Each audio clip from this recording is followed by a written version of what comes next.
In the heart of Washington, D.C., the White House stood tall, its iconic facade gleaming under the midday sun.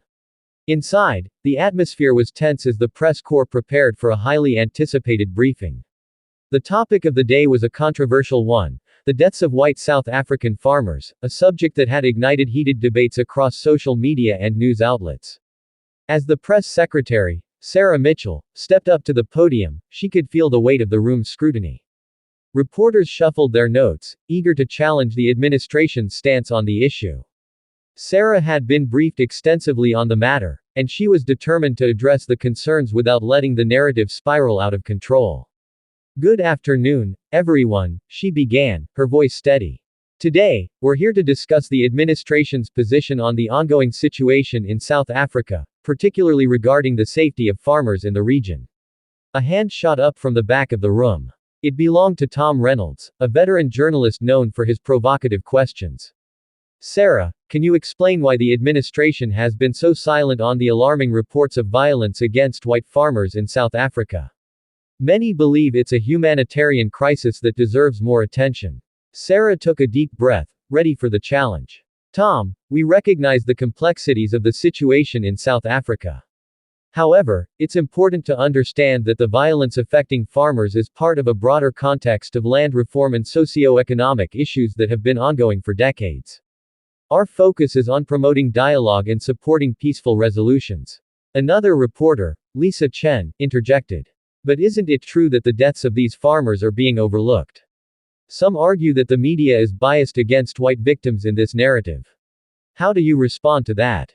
"Lisa, I appreciate your concern," Sarah replied, maintaining her composure.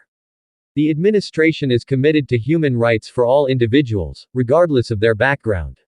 We believe in addressing violence and injustice wherever it occurs, and we encourage a balanced approach to reporting on these issues."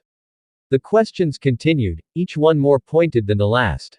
The room buzzed with tension as reporters pressed for specifics, demanding to know why the U.S. government wasn't taking a more active role in addressing the plight of white farmers. Sarah could sense the frustration building, but she remained resolute. "Let's be clear," she said, her tone firm. "The U.S. government does not prioritize one group over another based on race. Our focus is on fostering stability and peace in South Africa. We are in constant communication with South African officials and NGOs to ensure that all citizens, regardless of their race, are protected and supported." As the briefing wore on, Sarah noticed a shift in the room. Some reporters began to nod, recognizing the complexity of the issue rather than viewing it through a singular lens. She seized the moment. "I encourage all of you to consider the broader implications of this situation," she continued. "It's not just about one group. It's about the future of South Africa as a whole.